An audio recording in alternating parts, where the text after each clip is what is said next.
Yeah,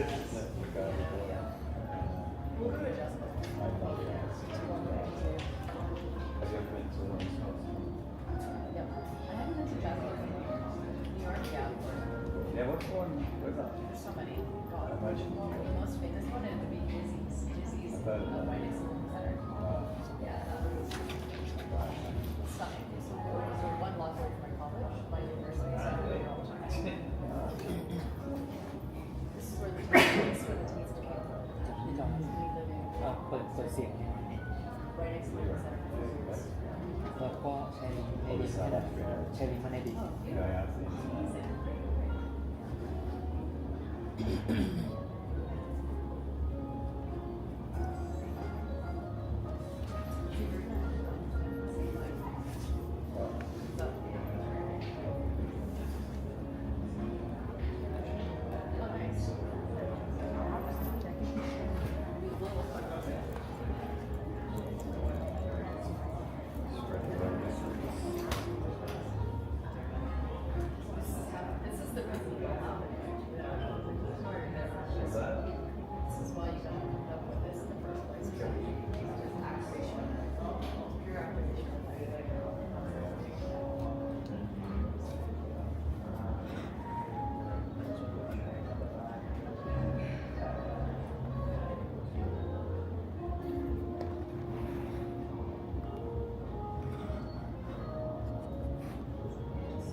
Yeah, I see.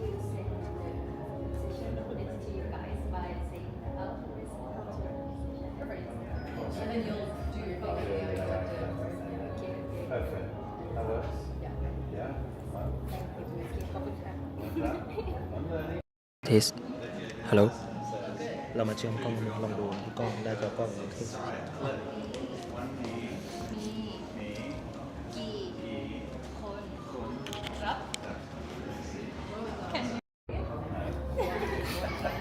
I'm like a performing seer. Smart language person. Not Practicing with smart Sanskrit. language, but Practicing with Sanskrit. no, I didn't realize there's so many different. You were saying so many different intonations of the same word. I think 5 times. Yes. Yeah. I feel the same as saying to James that I feel the same with guys talk very fast. Oh yeah. No, you need slow. Yeah. You talk slow. But I think the accent is, I can hear it easily more than my Singapore friend. Yeah. Yeah, I have a friend from Singapore. I see, I meet her around last 2 days and I feel like, oh my god, my friend's talking right now. Really? Yeah, sometimes because in Thailand, I think most of us study English from UK and English accent. Yeah. So when we hear from the other country accent, sometimes we don't understand. Yeah. Yeah, it's true. Most people learn British, right? So how about you guys? You guys talk English right? So when you heard others, like foreigners talking English, do you understand them? I do. Absolutely. My parents are Bengali Indians, right? So like I spoke Bengali English growing up. So talking. Yeah, I'm not fluent, but yes, I do understand Bengali. So of course. Plus, I grew up in New York City, which is like everyone lives there. It's all I know. But it's cool when you can talk two languages. Yeah. Well, you too. You talk 2 languages. I don't think so ตอนนี้ because หมุนตาม English. ด้วยใช่ไหมเดี๋ยวต้องเซตว่าจะให้หมุนตามให้มันดีเทคอะไรไว้ครับอาจจะเซตให้ดีเทคหน้าพี่ผู้ชายไว้หรือผู้หญิงก็ได้ แล้วแต่ For the last 2 years. Wow. Doing it. superiority. Rabbit. Can you remember the word to say hello? Something up. Yeah. Yeah? Yeah. Can No, you no. goodbye? But we just say bye bye. That's easy now. Yeah. You get by a lot, 3 words. Yeah, it's I think most common. Cheers. Cheers. We say Also cheers. yeah. It's so good. I'm done. No. Yeah.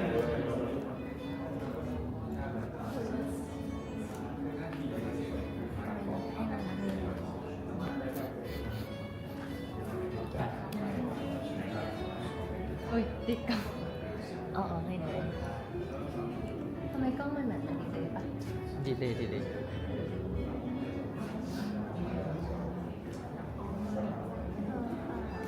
มันได้เลยค่ะคุณจอยอ๋อคุณจอยคะมีคนมาเพิ่มค่ะ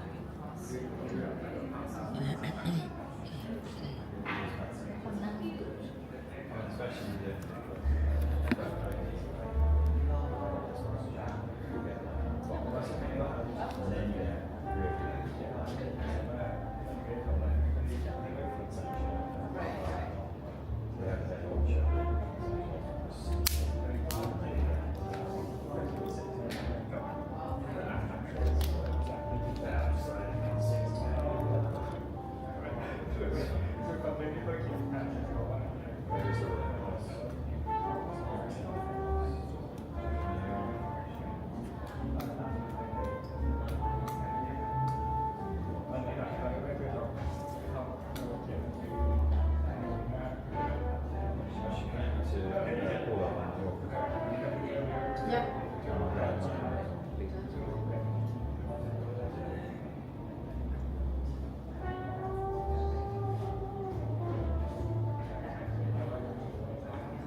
Hello everyone.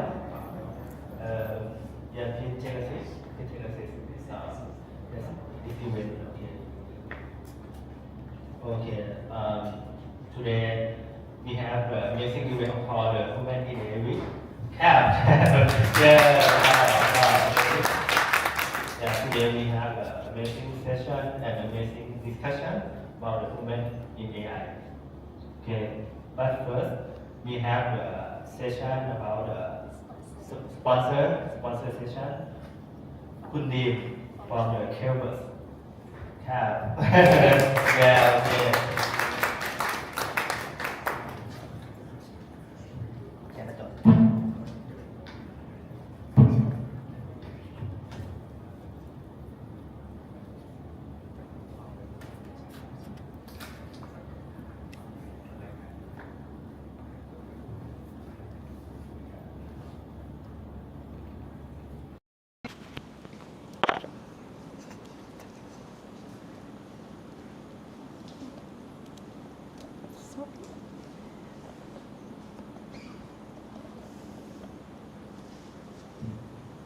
Hi, good afternoon. I'm Boris, or you can call me Dream.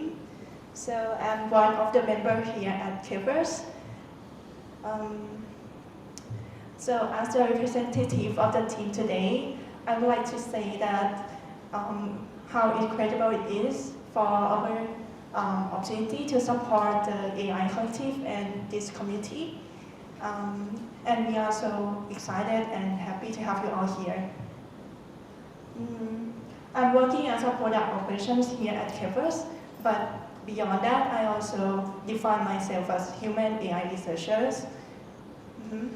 And that's why I'm so excited to have like this room filled of the people who are not looking AI as the machine, but also focus on the relationship between human and AI.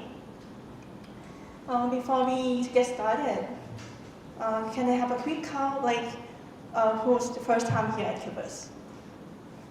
Wow, welcome, Pimentel-Pinto. Yeah, so for those who are new, I would like to introduce a bit about Kepers. So Kepers, we are venture builder, and now we are focusing on human AI products for enterprise in Thailand, and we call it Arrogam. So as someone building AI products, I would like to share a bit about what I learned about building this kind of products. The truth is, building human AI products is far more complicated and more complex than traditional software. Like, if you have to do it well, you have to empathize both sides, like AI and human. So let's get about the human side first. So knowing your target users isn't enough. You have to understand their world, their context. So let's talk about Arrogam users. There are employees in a big companies, and these days the manager is expecting them to not just get the work done, but they are expecting them to done with AI.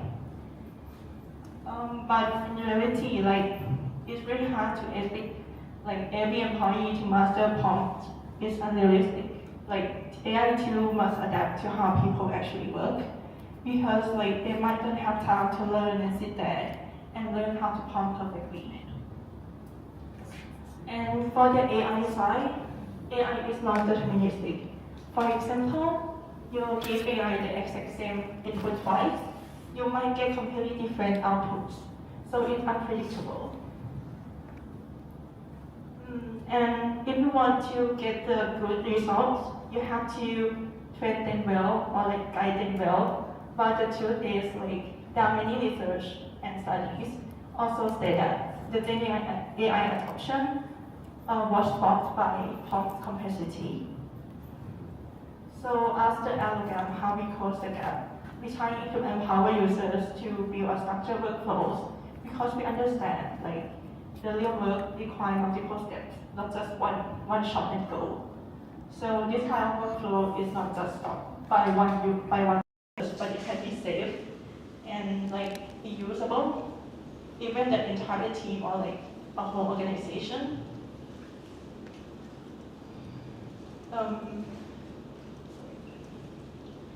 So it's not stuck in one person's mind, but it can be a collaborative workplace tools.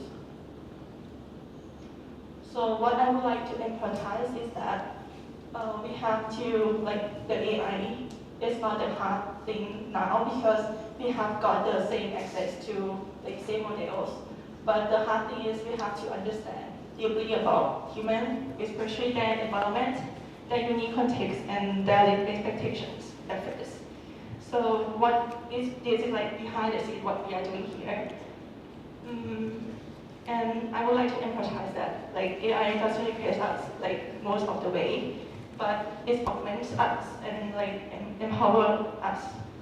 So with that said, I think it's a perfect time to move on to the next main conversation.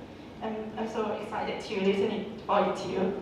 So if you would like to chat more about Kepers, what we are doing, please reach me out. I'm happy to talk to you guys. And thank you so much. Please have enjoyed the rest of your Zoom. Thank you.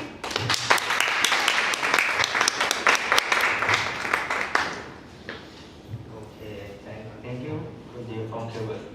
Okay, now we move the session from the main event. Okay, from the AI collective event. Okay, let's have from Kun James and Kun Sathi. Thanks very much. Nice to see you. Thank you very much, everyone. Welcome. Thank you for coming out on this rainy day in Bangkok. So first of all, I want to thank Job for helping arrange this, because it was very last minute and everyone jumped at it really quickly here. It was a crazy idea for us, and I'm going to give you a little bit of background. So if you don't know about the AI Collective, it's the world's largest grassroots community. So we've got 300,000 members globally now in pretty much every country in the world. And it really is enthusiasts, normal people who are interested in the future of technology and how it works with humans and what we can do with it to advance everyone, not just a chosen few. So with that in mind, I'm going to tell you a little about Humans in AI Week. So this is a first, I think, globally. It is a first. It's every chapter that has participated in every country that we're in doing the same event in the same week. So this last week, and this is the last day, we're the last event, I think, in the whole world. So this is another first. We're the first and the last. And it's everyone coming together. Everyone's chosen a different type of subject to talk about around humans and AI. There has been no guidance beyond just do what you think is right. And I think that's an amazing human thing to do, especially on a global level. So this is the last event. We've got Sathi here. I'm going to talk to her about the real subject that we're talking about, which is how do we use humans in the right way with technology to push us forward, not backwards. Okay? Thank you very much. Hello, Sathi. Hello, hello. This is cool. So, would you like to tell everyone a bit more about you and where you're from? Absolutely. Yeah. My name is Sathi Roy. I was born and raised in New York City. And my background is Indian, but of course I was born and raised in New York City, so I had a very interesting, awkward first-generation experience, which, it's an interesting thing when you were, kind of born in a different land, and you have this experience where you're kind of half in and half out. You learn how to, become more American, but at the same time, at some point, you look back and you're like, I'd love to reconnect with my roots. So that's kind of a good introduction to this conversation that we're going to have later today. But in New York, I grew up around a lot of very interesting people. My father was a double PhD in physics. So I grew up in a physics household, very science-oriented, very research-oriented. And of course, physics, as we know, is the science of spirituality. So there's going to be a lot of that tied into our conversation today. But I ended up, going to university and studying psychology, studying marketing, went into the business world, had a very unique experience of being part of a billionaire family and really working inside of a billionaire family. That was my first experience out of university, was working with a very prominent family in New York, and they were in real estate. So that was an interesting experience to kind of see that side of how things worked. It works very different than it does for most of us. After that, I ended up at another place called Neuro Leadership. So Neuro Leadership stands for the neuroscience of leadership. So it was a research agency. They had tons of neuroscientists that were researching the mind, the brain, and how we worked, how humans worked. So we got to understand frameworks for how to motivate, because the whole point of neuroleadership was to train leaders, future leaders. So it's truly understanding the right way to lead, to collaborate, to communicate, motivate, influence, and coach, ultimately. So I got trained in NLP, so neuro-linguistic programming, leadership development coaching. So that's the premise of how my career started. And then beyond that, I ended up working at some companies that did well. I was one of the first employees at Better.com, which was $30 million at the time, the valuation when I joined. I was employee number 20, and then ended up becoming $7.7 billion after 6 years. Huge, fast growth in 6 years. And that was a very amazing experience, kind of going through the crazy startup life, startup to unicorn, actually. And I had the privilege of being able to develop a team that was from one person, 2 people, all the way up to 1,000 people. So I was, kind of developing and managing a big team, 6 teams in the US, 1 team in India. So that brought me back to India, actually. I went to India for the first time 4 years ago, and I have been back 9 times ever since. And I just went back and forth, US and India, and got really reconnected with my roots. And that was spirituality, understanding how to see the world in a different way. Eastern spiritual view, which is all very similar. Thailand has a lot of Buddhism in their roots. And so Buddhism, Hinduism, all of these kind of Eastern spiritual cultures, they are rooted in a very different way of seeing the world, which is extremely expansive. And so after having a corporate career that was fairly successful on paper, I felt very disconnected from life. From, you can do well at work, and if you're not having great relationships and you're not able to be vulnerable, If you're not able to express how you feel, what's the point, right? What is the point? So that became my mission, particularly over the past 4 years, was diving a little bit more into my own humanity and bringing these two worlds together. So now I focus a lot on the future of technology, AI being a big one, but also spirituality, and how does that kind of fit in?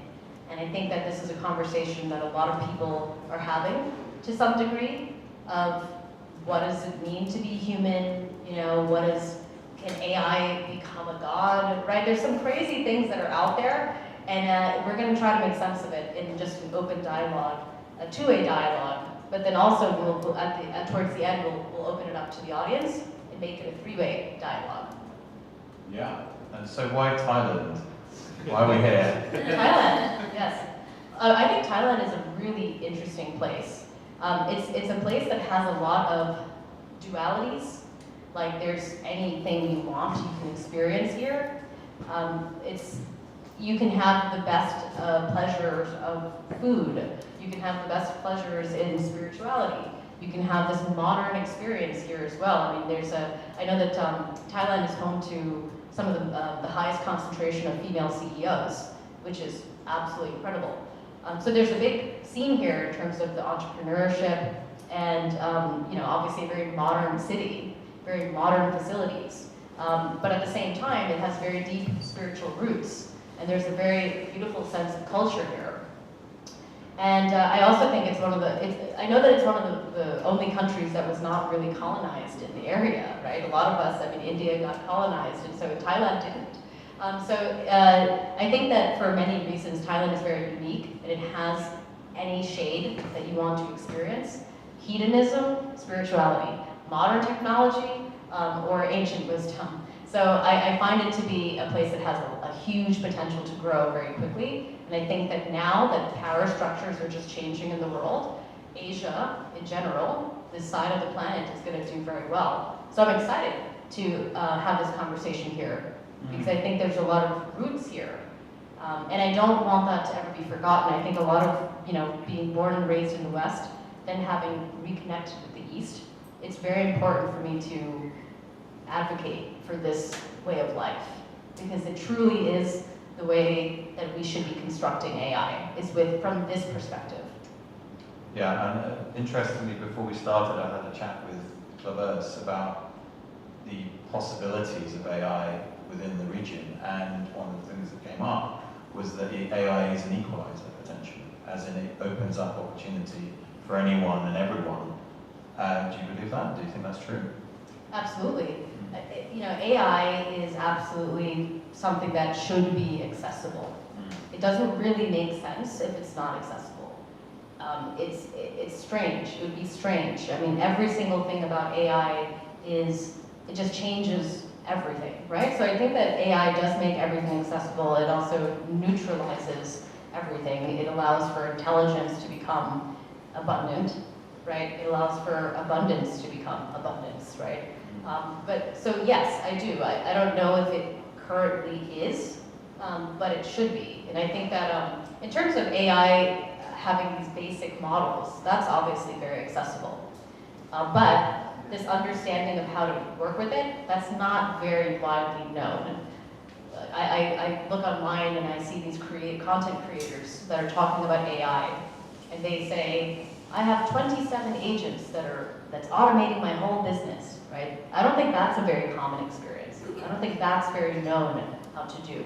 The basic asking a question, getting an answer, that's pretty accessible.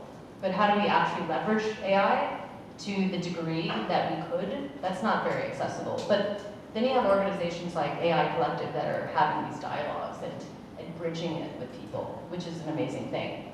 We have to have responsibility to do that ourselves. No one's going to do that for us. So the AI entrepreneurs, we have to go and share how we're doing things.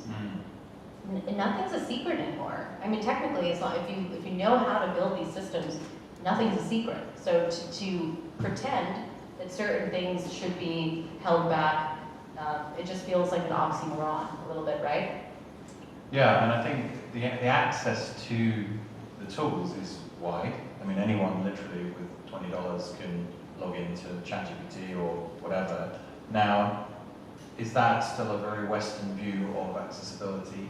So that assumes that everyone has that money every month and probably 3 other subscriptions. So I guess in terms of accessibility to all, is it really truly accessible to all though? Despite all the hype and the media talk around anyone can do this, there is still a slight barrier to entry, which is, not everyone has $20 a month in the world or $100 a month. Right. And also the good models are now, they're going to be more expensive than that. They're like $300 a month.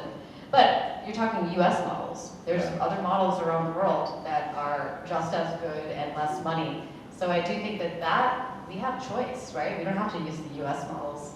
And I think a lot of people in the US were questioning why we are using the US models too. That's a good point, actually. Open source, I mean, the nature, if I go back to my career, which is worryingly 30 years old now in technology, is there was always 2 camps, which is open source, which was always there pretty much from day one, or the premium model, not premium models, premium software from Microsoft, Google later. Now, there was a bit of a sort of snobbery around if you used open source software, in some ways it wasn't quite as good, you mustn't be quite as good a technologist if you're using open source. And what I think we've seen now is a huge shift away from that. Nowadays, if you're using, for example, .NET from Microsoft, most people would think you're not quite as good a developer because you should be using all these open source models, combining them, enhancing them, augmenting them, to use a common phrase. And I don't know, it feels like there's a whole cultural shift in technology which genuinely feels a lot more human. And open source, which does mean it's available for all, feels like part of that. It feels like that's part of that movement. So within the AI context, if everything moves to, say, a non-profit model, surely that's a good thing. Absolutely. And actually, you do have a very unique background when it comes to this, because you've seen a few technologies explode, right? You've actually had the chance to be part of a lot of these explosions.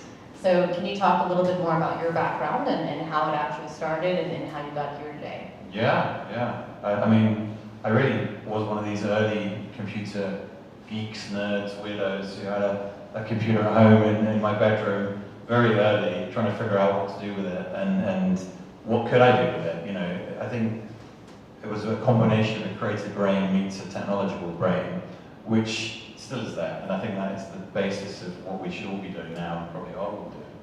And that led me into creating with technology very early. So the first things I created was music, because I'm a musician. So for me, this device that looked very technical, the fact it could actually make something that wasn't technical, i.e. music output, was a revelation, and I was very excited by that. But we're talking a long time ago. This was very early stuff.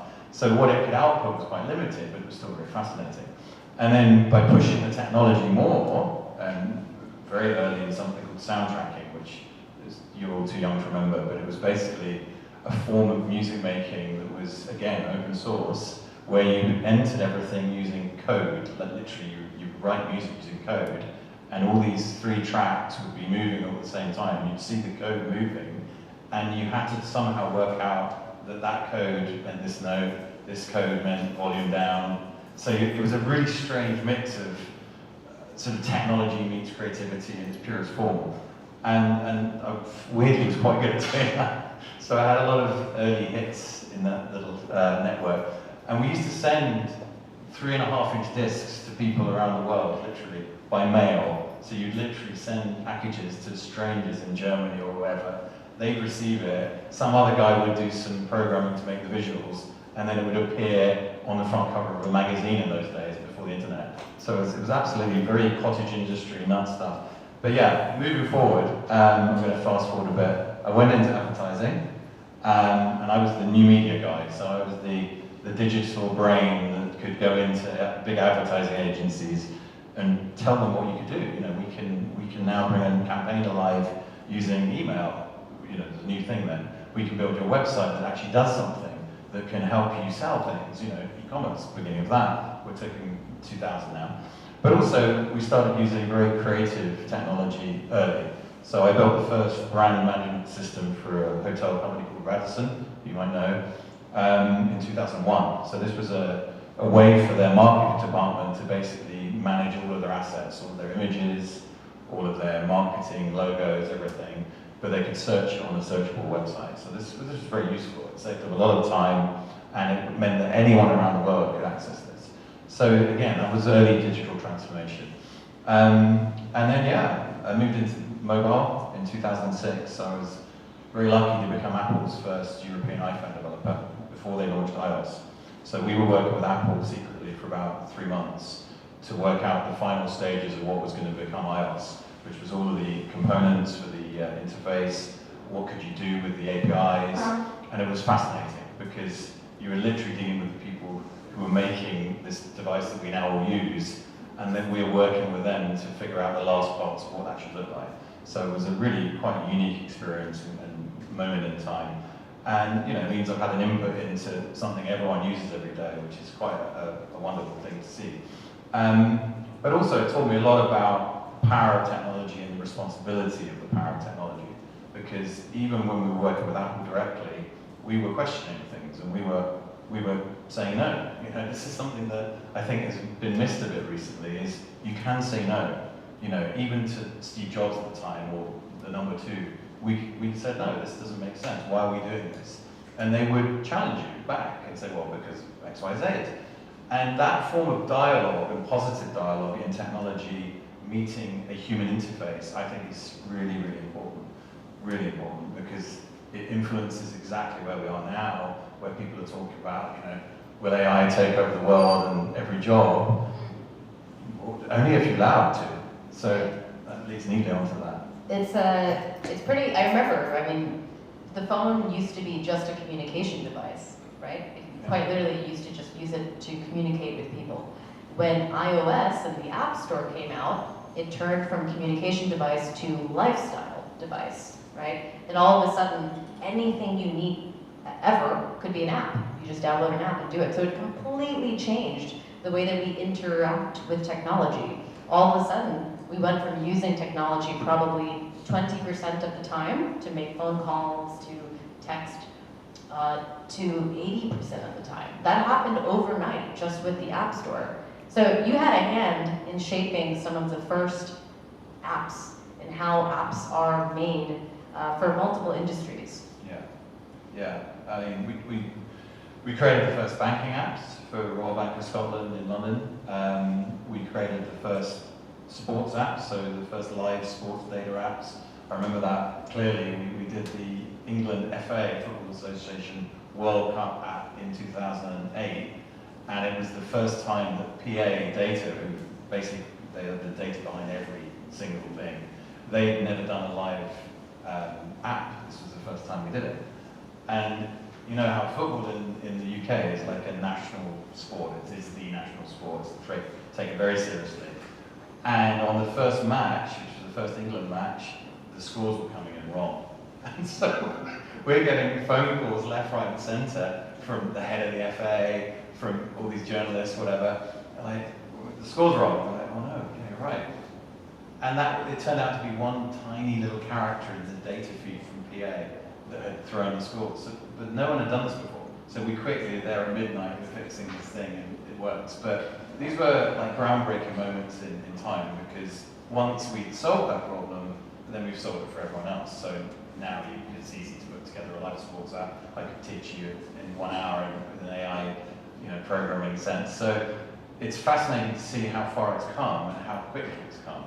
And I think the accessibility is the key thing here, because that was a very dark art in those days. We had 27 people working for us at that height of fame, and these were very hard people to find. We had the best iPhone developers, the best Android developers we could find. They were very expensive people, but they were brilliant. You had this team of absolute artisans all working together in this office in Covent Garden in London, and it was creating, in our eyes, a form of art. It was a form of art, right, but art that could do something. And yeah, it's now to see that technology much widely available is really wonderful, I think. So did you know back then what you were doing? Because now, a lot of, because we're just glued to our technologies. It's affected our consciousness. It's affected our minds. It's affected our relationships. You know, it's affected our necks. Like we're just looking down all the time. Did you know what you guys were doing and how it would shape humanity? That's a very good question. I'm going to answer that in two parts. So the first part is no. We didn't think we were necessarily these sort of, I don't know. It was more about solving the problem, right? So we built the first Twitter app ever, right, on mobile for Samsung Korea. And when we got that job, all I was thinking is this is really exciting. People can update what they're doing to anyone in the world. Isn't that brilliant? And it's almost like this childlike excitement of that's cool. It wasn't, oh my god, in 20 years' time everyone's going to be obsessed by this and we'd have ruined interaction. Not like one tweet can just take down an entire government. Wow. Right? Really, honestly, that was never, ever predicted. And it was, in those days, when Twitter started, which is now X, it was literally people saying, I had a cup of tea this morning with 2 sugars. Oh, that's nice. Brilliant. I went to the gym today. Brilliant. And who would have thought that literally just 20 years later, it's this existential, political, toxic platform. So it's very weird. So no is the answer to that. Yeah. Otherwise I wouldn't have done it. And that is really true. Had I seen the future to that degree, we would have said, well, we're not touching that. So there was a much more genuinely positive approach I think people had then, certainly we did, which was we only want to create things that are good for humans because we want that. You know, we want it to be good. We want other humans to benefit from our work. And I do think some nefarious people have crept in, and nefarious thinking has crept in now, where it's much more potentially negative. It doesn't have to be, and you know, something we're going to talk about here. It doesn't have to be anything that we don't let it, right? Yeah, and it's the same thing with AI, right? I don't think that people start things, generally, the general person does not start something with bad intentions. So just like everything in life, there's always the extreme. And I think that as people, there's a human quality that we have, which we have to learn to mature and regulate, which is this extremism. So this idea of duality, right? That it's like this, that. Everything that we're given, we kind of go to the limit to see how far we can test it. Sometimes it's because of our temptation, our like of danger. Sometimes it's an attraction to just seeing how far we can go, to see what we can accomplish. Maybe it's a little bit more self-motivated. But this is a human quality that I think we have to address. Because AI is simply a massive reflection of humanity. So if we are not regulated human beings, then of course we're not going to create a beautiful experience in the long run. So, but I think that to start out, technology is neutral. Yes. AI is neutral. Everything is neutral.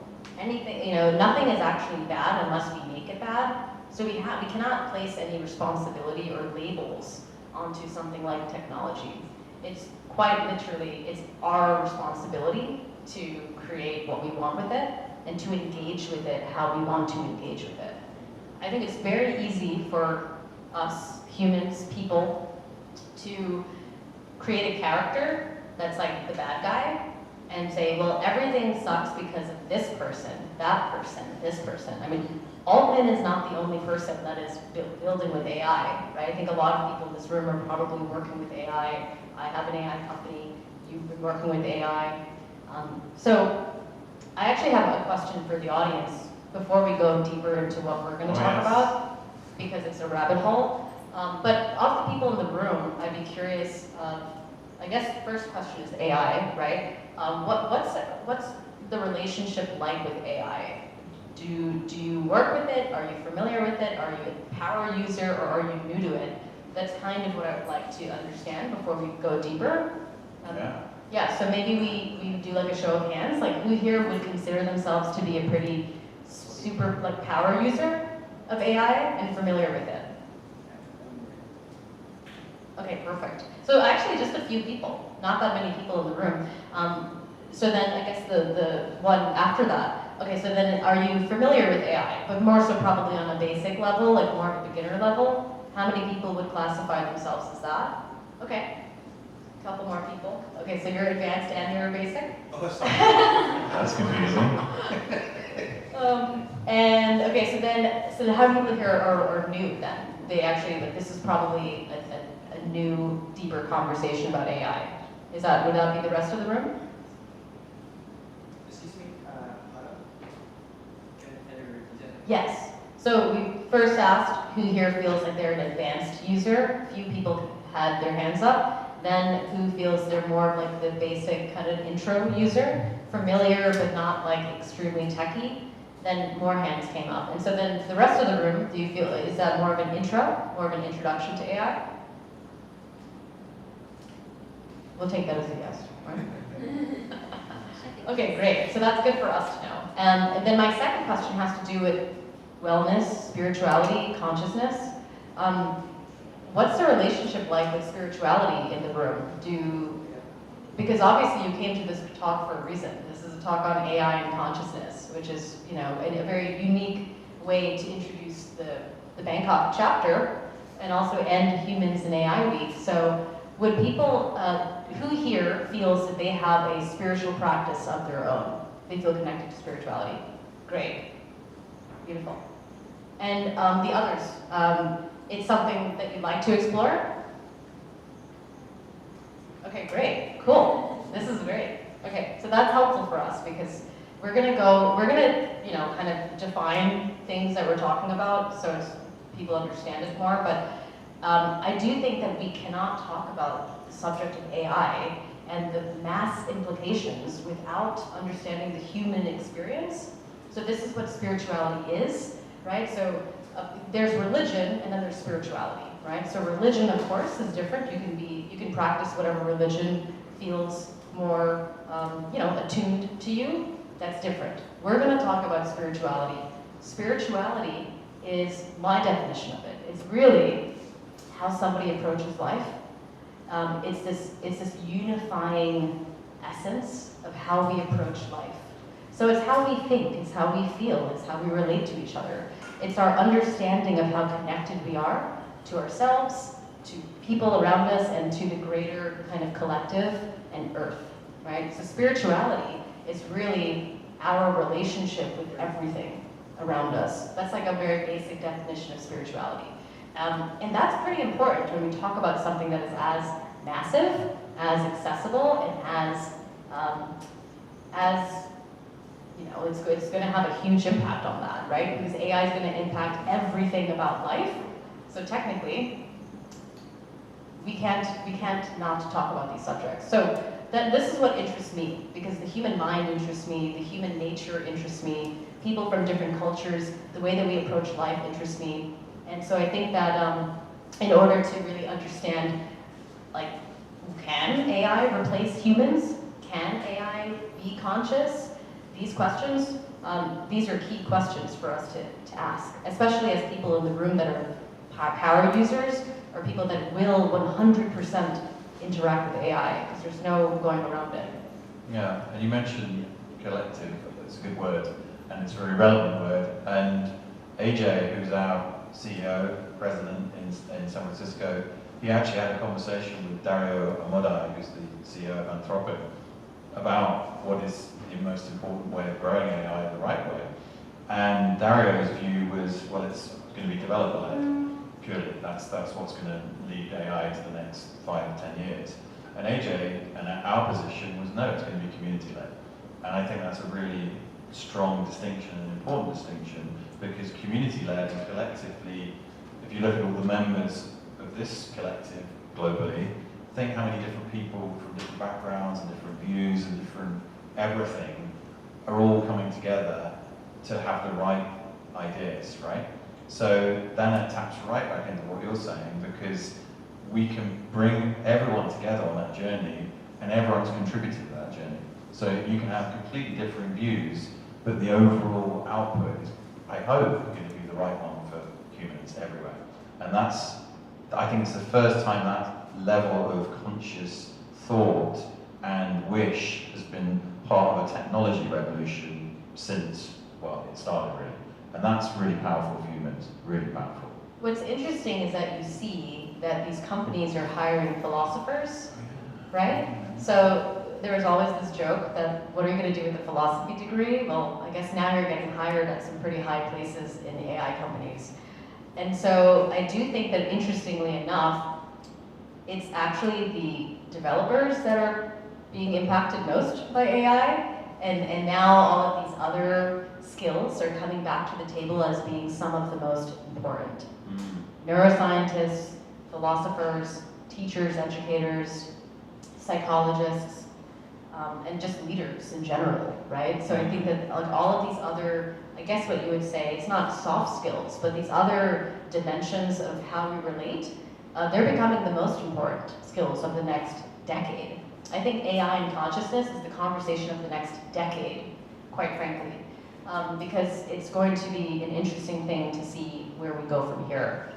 And they're human skills, right? Essentially. Rather than soft skills, I think all the jobs you described are very, very human-centric skills. And this is sort of one of our top 10 narratives here, AI will cause mass job displacement and unemployment. Let's talk about that, because if every basic job, let's call it basic, repetitive, controllable, process-driven job can be automated and is automated, does that lead to mass job loss, or does it lead us into a better place for humans where we do more interesting things? You can actually spend your working day doing things you like rather than things you hate. What's your thoughts on that? Yeah, it does lead to massive unemployment. There's no going around it. It does. It's going to be, it's like, has anyone here ever gone through a deep transformation in their life? Maybe a parent passing, or something that would say a death and rebirth, what they call it, right? An ego death. What is an ego? So an ego, this is the way that I interpret it. An ego is your reality.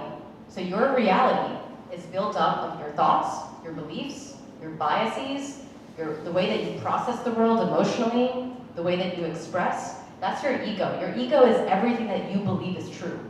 And so when you have an ego death, there's a break in that reality. There's something in that reality that shatters, and because of that, there's a ripple effect. Everything else you start to question. So an ego death experience is when something fundamental about your reality breaks, and it makes you question everything else as a side effect.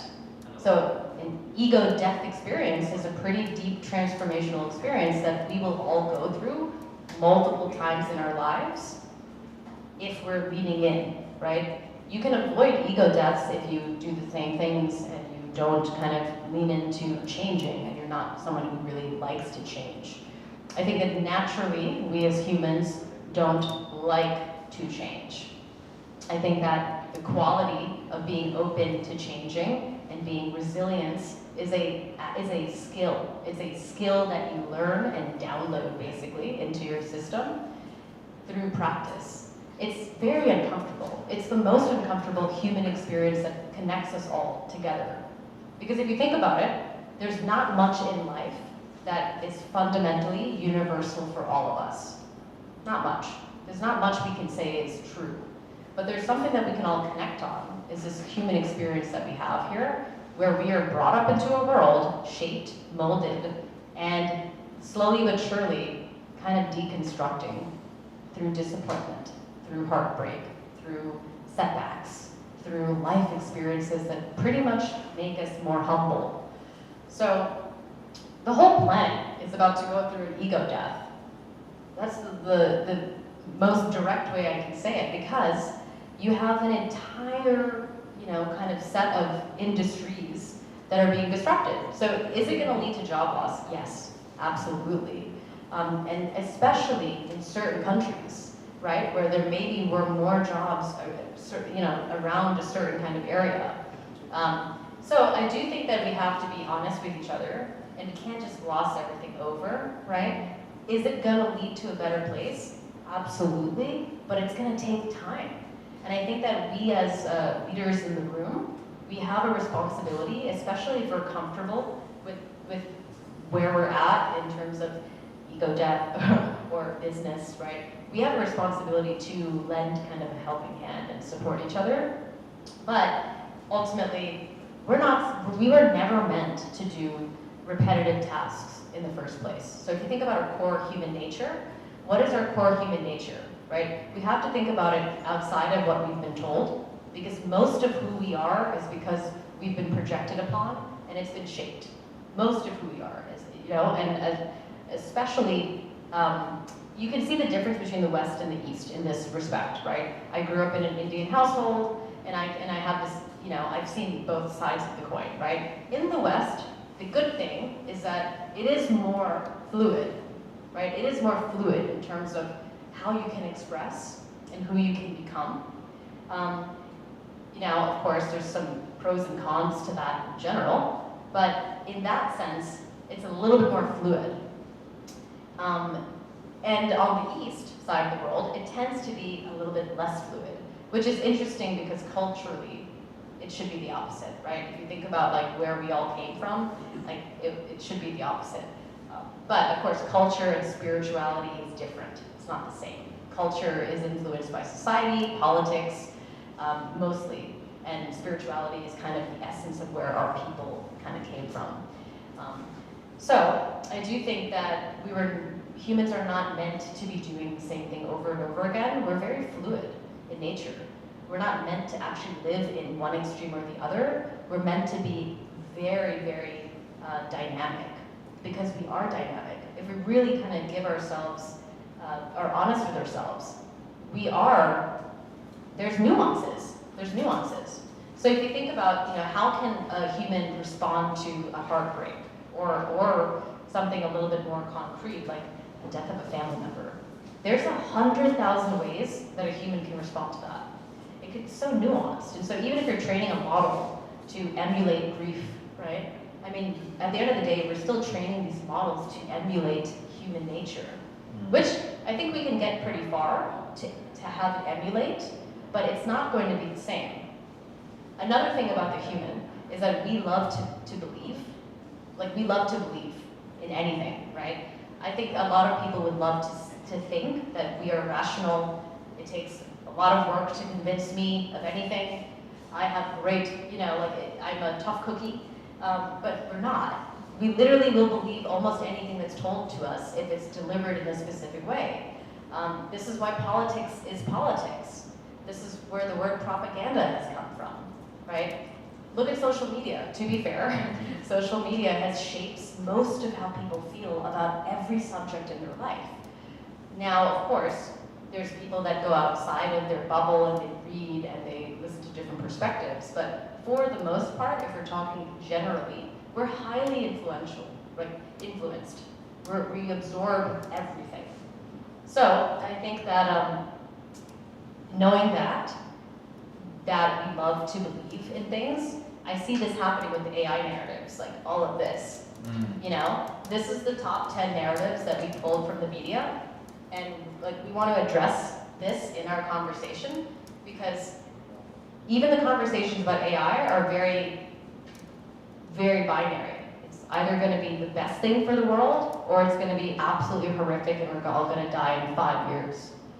Well, let's look at that neatly leads to deep fakes and AI-generated misinformation will destroy trust in reality. Now that sounds very dramatic, but actually it's very real. And if you look at what generative AI can do, and the original name for the AI Collective was the Gen AI Collective in the early days, 3 years ago. It's moved so quickly in like 3 years. So if you looked at the first Gen AI images you could create, they were really horrendous, awfully dystopian looking things.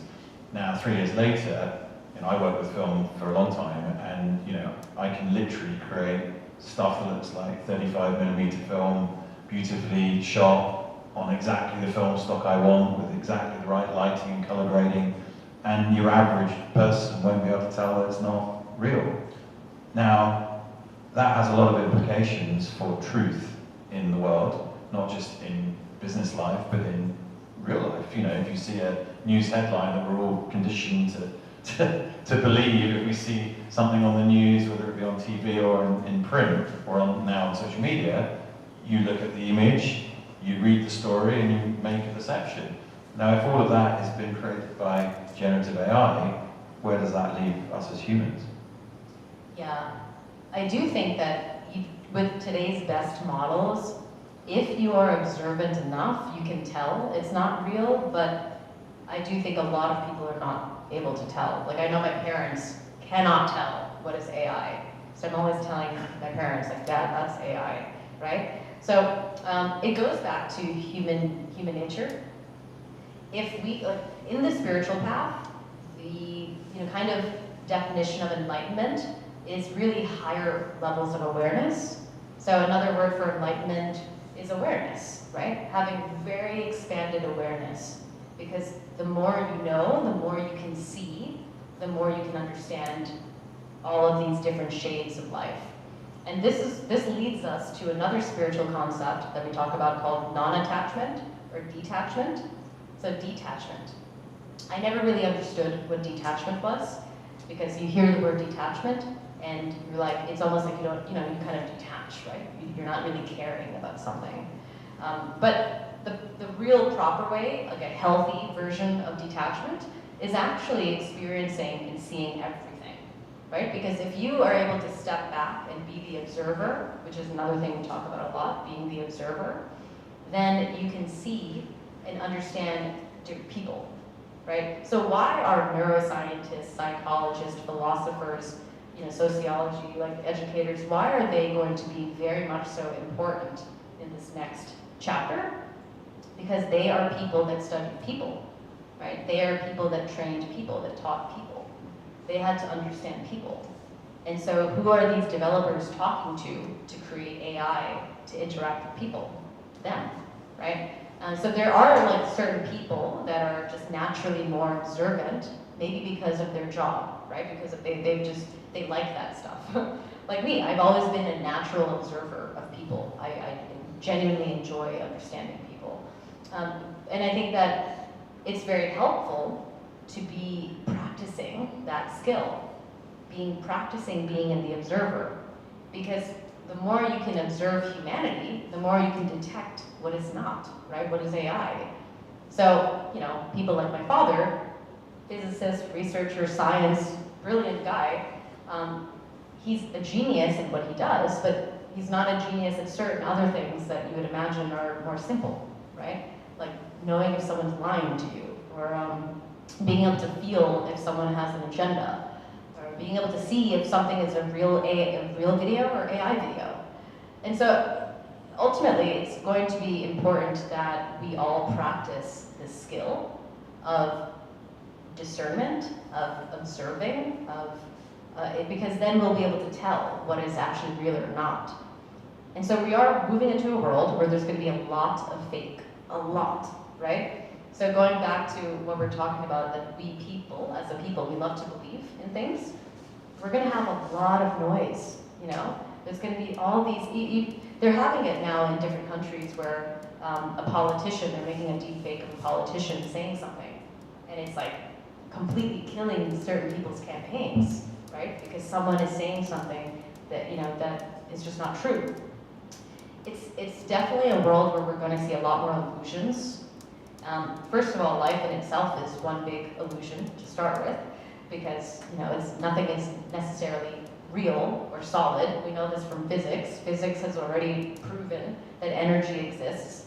So to a large degree, we're kind of going back to certain things that were said to us, and we're now finally going to be able to understand them. But largely, like, we are living in a world where this is I'm seeing the color black because my brain is interpreting this as the color black, right? Someone else who has a different orientation in their brain could be seeing that as green. To them, that's real. Are they lying? They're not lying, right? They're not lying, right? This is just their reality. So if we understand that everyone's reality is truth to them, then how can we, create such conflict with each other because of that? We have to just learn to understand and just observe without reacting, which is the definition of detachment, is to step back, observe, and you can feel things, but you should not react to them, because you will always be reacting from your place and what you feel is true. in someone, you know, versus understanding someone and what they might feel is true. So I do think that the deepfakes that we're going to see is going to create a lot more illusion, a lot more propaganda, a lot more opinion, and a lot more potential conflict, right? But we have to figure out, how do we want to engage with that? Are we going to see, like, just see it for what it is, which is, yes, we're about to be manipulated a lot. And then how do we want to react to that, right? I say, like, this is our opportunity to actually practice being in the observer. For some people, the first time ever, they're going to have to practice this. Otherwise, they will be so torn with their emotions because they will be played, right? They're going to be played by the kind of waves that come to them. It's interesting. And there are mechanisms now, technological mechanisms, to highlight whether something's fake or not fake, but Gen AI created. Do you think that's a solution? Do you think by just really labeling everything, this is an AI image, this is an AI video, this isn't a real voice, does that do that job for people, or is that in its own, is that dangerous if someone else is telling you that's fake because you don't have to figure it out for yourself? That's a great question. I mean, we had this during 2020. 2020, obviously COVID and everything, was very controversial, and everybody had a lot of different opinions. And there was a lot of things that came about, like we had something called the fact checker for the first time that happened in social media. And there were a lot of people that were saying that certain facts that were labeled as facts were not facts. So again, I think we're back at the same problem, where if we outsource everything, outsource judgment, outsource being the observer, it doesn't necessarily help our human nature develop these innate skills that we will have to develop at some point. I do think that it also could lead to maybe people feeling more jaded. Like, oh my God, everything's fake, right? If, you know, you just see the label, everything is fake. So it could lead to more cynicism and people feeling more jaded, which is also not productive of an emotion. You know, like we're walking into this world together for the first time. We're all winging it. And we're all gonna have to support each other as we go through it. And so do you wanna walk through it with frustration and being jaded, or do you wanna walk into it with knowing that you still have the power to kind of choose your reality and what comes into it, you know? And I think also, none of this is new, even though this is new technology we're talking about. You know, I hate to use that phrase, but fake news is as old as news. You know, if you look back at so much history, there are so many stories that have been planted, things that didn't happen that were treated as real to, you know, to achieve political aims or to achieve media aims. And the only difference is that was in print, or it was, you know, on a radio broadcast or something. And there's a book called Public Opinion by an author called Walter Lippmann, which is a really good book actually, if anyone is interested in the subject. And it tells the story of how you can convince people to pretty much do anything. And one of the experiments, which was a real experiment, was a group of people during the Second World War were left on an island, just by chance. I can't remember what the backstory was, but there was this group of people, and because they're on this isolated island, they didn't hear anything that was happening about the war or, you know, the destruction or whatever. And as a result, they just carried on with life as normal. So, you know, cooking food, chatting, doing all the normal things you would do. They were self-sufficient on this island for whatever reason. You know, they had everything they needed. And so afterwards, when they went back, they were rescued and taken back to the mainland. They were so perplexed that this whole destruction and reconstruction had happened, and all the trauma and everyone else recovering from that they hadn't experienced. So their view of reality was completely different from everyone else's, from the same background, but just because they hadn't been there. So they hadn't received all the propaganda, they hadn't received all the fear, they hadn't received all the facts. So that's a really interesting, you know, an example of how you can create news that affects everyone. And that's your version of reality, right? Absolutely. Most of what we think is real is because of our bubble and what's been curated for us. And I think that AI does, in a great way, call into question for everybody the question of what is this real or not. And I don't think that that in general is a bad thing. No. I think that the questioning everything, that nature, that questioning everything nature, is a good thing for each person to develop more and more and more. And I think that at the end of the day, there is something very innate in all of us that we do like quality. We like quality. So maybe in the very beginning, we'll see a short-term pull towards AI, everything and anything, because it's new. We like novice, right? We like new, we like shiny, we like fast, and AI can deliver all those things. AI is new, AI can be shiny, and AI is definitely fast. So I think that there will be a short-term movement towards AI, and people will actually prefer it in some ways, but that's going to correct. That's going to correct itself, just like everything else corrected itself. You know, in the age of digital, email, phone, iPhone, everything, we still are here in person and communicating in person. That's not going to end. And I don't think that AI will change that at all, by any means. I mean, that was the big output from the pandemic and afterwards, was everyone was desperate to meet other humans in real life, right? That was the overwhelming view of nearly everyone is, I can't wait to see other humans again and interact with them. And that's a very telling output from a global event, right? Right, that was probably the first massive global experiment, I'd say, right? Yeah, if we can shut down the world, you know, what will happen after? And a lot of people went through an ego death. They went through their first deep transformation during that time because maybe job loss. So job and identity is so tied together. How could it not be? Because it's your sense of security. You know, if we're talking about the chakra system, it's your root chakra. So it's your sense of security. You know, so in order to AI is going to really trigger a lot of people's senses of security. Rightfully, it's going to be difficult for some people. But you know what's interesting is in the U.S., things have gotten to be so expensive, and a lot of people are leaving the U.S.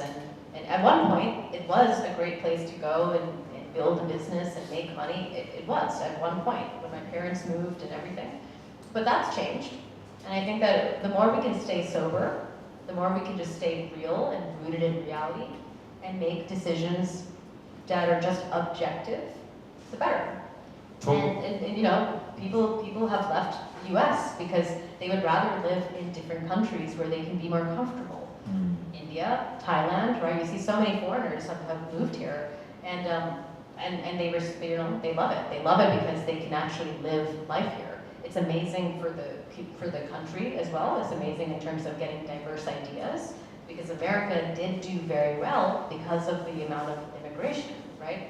So I think we have to be open. We have to be open as a planet and not keep things accessible, right? And of course, there's going to be people that come and maybe, you know, disrespect certain customs, but then there's going to be a lot more that come and like really want to respect it. So I think we have to have grace for each other as humans. Like, we're not perfect beings, and everybody's coming from their own reality. But ultimately, AI will also force job loss, which will then force immigration throughout the planet, which will then equalize ideas, equalize perspectives, bring more perspectives globally. That's not a bad thing. It's not, and in terms of perspectives, how does that work with bias in AI? Because obviously a lot of these systems that we all use and the root foundation level models are all being built pretty much in the same places, apart from a few exceptions. Do you think there's inherent bias in AI because of that? AI is neutral, it's just the people that are programming it, you know, so if the people that are programming it are going to program a bias, then of course. One thing that's amazing about the idea of intelligence, right, because AI is intelligence, right? It's literally intelligent. It will be more intelligent than any single human being, because our prefrontal cortex can only handle about 7 numbers, like literally. We can only remember our phone number. It's very hard for us to remember like 7 other phone numbers, right? As like a quick example. So our prefrontal cortex, which is our executive function of our brain, is very fussy. It needs to be maintained very well. It needs to be in perfect conditions to remember. And most of us forget things all the time, right? This is why we have everything else that we've curated in our life to keep us on track. So yeah, AI is going to be far superior when it comes to intelligence, which is, one, exactly why we should adopt it, because it's going to help us. But 2, intelligence is different than consciousness, right? Intelligence is different than humanity. Intelligence is different than emotional capacity. Intelligence is different than intuition. Everything I'm mentioning are human qualities. So, intelligence, there's a saying, right? There's a certain saying, which is, it takes a very simple person will think about themselves. A very intelligent person will think about the collective. And if we just think about that for a second, intelligence, right? What would a really intelligent being do? Probably the best outcome for the most amount of people with the least amount of effort, right? That would be what, if we're really talking about optimizing intelligently, then intelligence would never choose the benefit of one person over the benefit of 10 in a room, because that wouldn't be intelligence. That would be quite literally in contradiction with intelligence. Because intelligence, at its highest, purest capacity, will naturally make decisions that are going to be better for most people. So I think that AI actually, if we're going to be cultivating it and building it to be super intelligent, and then potentially making decisions for groups, organizations, countries, and even above that, right? Politics on a global level. If it's pure, and if we're just building it intelligently, that actually will be a good thing, because people have agendas, people have biases, and all of that stuff, right? At those levels, because of how those social systems work. So if we can remove the social system out of AI, then AI actually will be very good for humanity on a just fairness level. It will find the best outcome for the most amount of people. And you talked about consciousness there. Can a machine emulate consciousness, or can it be conscious? This is something that's been talked about as, especially with the concept of AGI and again, intelligence, but can that transform into actual consciousness with, for example, quantum computing? So people like to believe in nature. This is one of our human qualities. All of us have it. We want to believe, right? In fact, when we are cynical, we have to it's like another voice that says, don't trust, right? So technically, if you just think about yourself, even if you are someone who is a little bit more skeptical by nature, it's still a trained voice, right? But without that voice, we inherently like to believe things. So if you are interacting with an AI that can really speak to you like a friend, that can really capture the nuances of your words, it will feel conscious, but it will not be conscious. So I think that there's a lot of debate in this topic. There's a lot of debate. There's people that actually will say no, you're totally wrong. AI at its highest level can absolutely be conscious.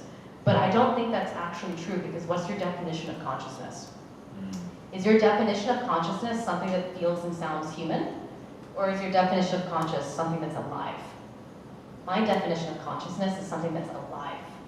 And what does it mean to be alive, right? So we humans, right, we are both intelligent and we're conscious. And because we're conscious, we function on multiple modalities at the same time. We are functioning in a physical space, energetic space, emotional space, social space, intuitive space. And we have a nervous system. We're breathing, we're aging, we're dying, right? Our cells are dying and rebirthing. These are things that are happening in our body. Can a machine do that? Now, a machine can be programmed to be spontaneous, right? A machine can be programmed to really deeply understand grief. A machine can be programmed to really, really emulate love and to even say, I have feelings for you. And we're seeing this in parts of Japan, right? How many people have married AI already in Japan? Seriously, it's happened. And unfortunately, on the darker end, some kids have committed suicide because of speaking to an AI that convinced them to do something, convinced them they were not worthy. So we have to be careful about this, because AI can emulate pretty well. But even if you have a million people that we are, learning patterns from, absorbing conversations from, and we monitor them over the course of 100 years. So we're saying 100 years of data, 1 million people's information, that will still not be enough to actually train a model on all the various ways someone can be. Because we have an infinite number of ways that we can handle things. We just don't realize it. We just don't realize that actually there are 1 million different ways in such nuanced micro nano ways that we can behave. Can you capture all your thoughts? Are you aware of every single thought? We could be aware of what's conscious, but we have a subconscious and then we have an unconscious. We have no idea what is going on in our unconscious mind. And so to be conscious, it includes the entire experience of being alive. And it goes from not just a computational kind of thing. Sure, I think maybe certain people can be more calculated, and you know what I'm going to say because you know my personality, but there's an experience that's here in the physical world, right? And even when we go into robotics and we start to bring like a very super intelligent AI into the body of a robot that looks human, like I can go on and on. There's still so many dimensions that they're not going to be able to capture. Because it's bits and bytes, basically. It's zeros and ones. No matter how much we layer on top of technology, if you go back to the very basics, it's a binary state. It's a 0 and it's a 1. And humans are so much more complex than that. We don't, even the best scientists on the planet, arguably, still don't know everything about our brains. No, they have no idea. Scientists will tell you that they have no idea what consciousness is. They have no idea why we dream. 99% of how we actually are on a day-to-day basis, science has not even explained. They will tell you this is not something that they're hiding. These are theories. This is inconclusive. So they use these certain words, right? So even consciousness. What's the definition of consciousness? There's no singular definition that everybody can get by, which is why this is a topic of a lifetime, right? This has been from Plato to today. Like it's something that we're all diving into more and more. What I love is when I look into ancient wisdom, spiritual wisdom, listening to what the sages, right? Like reading what the sages used to say. Because a lot of things that even in the Vedas, like a lot of things that were said, people are just discovering now. Like NASA is just discovering certain planets. In the Vedas, they have 11 different dimensions, and that's been proven that we do have multiple dimensions. So what does that mean, a dimension? I mean, technically we have alpha wave, beta. These are different states of awareness. So these are measured experiences and states of awareness, and they can be also seen as different dimensions, different modes. And so we are absolutely in a very multi-dimensional world, and we are multi-dimensional beings.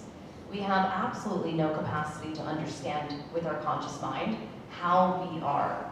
I think that AI can help us to explain certain things about our human nature that we as people will have a very hard time to explain to ourselves. So where is AI going to be helpful with consciousness? With doing these math equations and doing the science research and all of that. So I think that AI it's actually a beautiful thing when you think about pairing a super intelligence with us, and we just focus on being conscious as possible. Because we have this innate ability to have these strokes of genius, right? This like intuitive moments, or these ideas, or this pattern interruption. Some of the best ideas in technology is because of a pattern interruption. Like going from Microsoft to Apple would be a very basic example, right? Mac. We changed the way that the way that we thought we had to do things. So things were done in a more linear way in terms of design thinking, and then kind of Apple kind of made that a little bit more flat. That's like a very basic example. But if you think about like geniuses in our times, it's all pattern interruption. It is. Well, I'll give you a really obvious example for a campaign we did for Unilever years ago. which was for Lynx, which was a deodorant brand. I think he called it Axe here. And they were very high-profile ads in Europe and the West. But one of the ideas we had was, wouldn't it be good if we could interrupt what's on people's screens by plugging something into their computer? How do we do that? Well, everyone has a pair of headphones, right? Everyone who has a computer has a pair of headphones, and they all have a 3.5-inch socket. If we plug headphones into the microphone socket, you can turn the headphone into a microphone because it reverses the headphone magnetism into being a basic microphone. And then you, in this example, it was blowing the clothes off someone. And basically, that was completely random thought. Could we do it? Can we do it? We're changing a headphone into a microphone. Oh yes, we can. And that became the campaign. And everyone plugged their headphones into the microphone socket and did something for the campaign. But that was exactly what we're talking about. Just going completely outside the system and going, let's give it a try. Oh, it worked. And in music, right? There's the music example that you and I have talked about how, like, the composition. Oh, yes, yeah. So that's a really interesting one. So music, if you write music, you'll know this. There's rules for writing music. There's the music theory that everyone learns when they do their piano lessons at age 5 or whatever. You learn chords, you learn the theory of music, notes, which notes and scales work together. And most popular songs and most classical music follow those rules. That's why you listen to a song and think, oh, that's a good song, because it's following a structure that everyone has learned. If you look at every hit song over the last 50 years, they'll all follow a very defined structure. Look at Michael Jackson, Thriller. That album is full of beautiful music rules, executed amazingly well by amazing musicians who knew their art. But every now and again, someone comes along and breaks those rules, and in popular music you see it quite regularly. And there's a band called Toto. You might know the band Toto. They're a rock band from the 70s, 80s, and 90s. And they wrote Africa, which is like one of the best songs ever. And also Steve Porcaro, who was the keyboard player in Toto, wrote many or contributed to a lot of the songs on Thriller as well, actually. So he wrote Human Nature, which is a brilliant song. That was a demo he wrote for Toto, but ended up being given to Quincy Jones. It became Thriller. It was on the Thriller album. Now, they wrote Africa for 2 singers, okay? The main singer, who had one range, so he could sing in a certain number of notes, and another singer who sings another part of it who's got a completely different range. Now, normally, you'd have one singer to sing that one song, because then you can keep it the same scale, same key, it's easy, right? And you've got your hit song. They decided to break the rules and go, no, we both want to sing one name. You do the verse, I'll do the chorus, and then you can do the bridge, which is the section afterwards. And they broke the rules of music by saying, but you can only sing in this key, so I'm going to change the key of the song halfway through, but not in musical rules. So if you key change halfway through a song, you should key change to a certain relative key. So you go from A to G. That's an allowed sort of rule that works for most people. They just went, we're going to go to how this guy can sing. Don't care about the rules. So if you listen to it, it sounds a bit strange if you just first listen to it. The first time you'll hear this song, you'll feel this slight uncomfort because inherently you've heard millions of songs with musical rules, and suddenly you hear one that doesn't use that. But actually, from a human musical listening perspective, it weirdly works.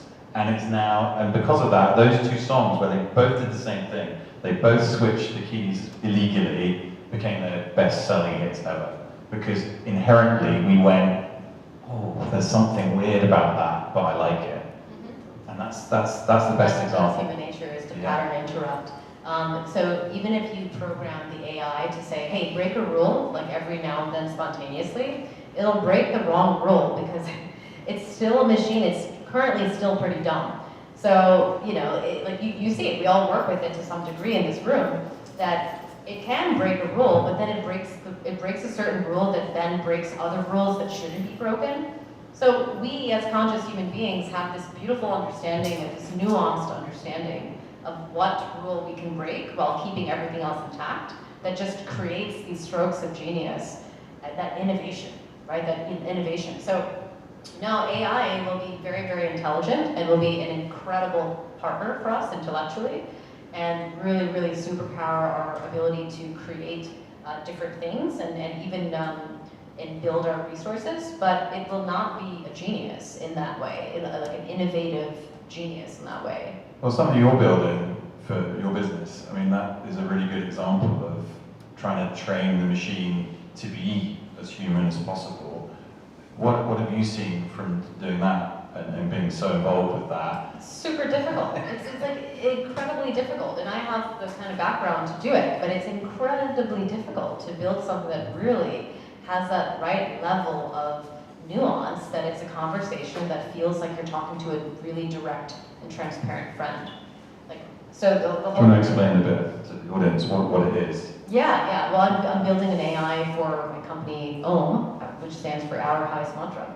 And it's meant to really stretch your thinking, because the whole point right now, AI sounds very like an echo chamber. It's very positive, reinforced, which is okay, but it doesn't really support and build our human character. It doesn't really support human development.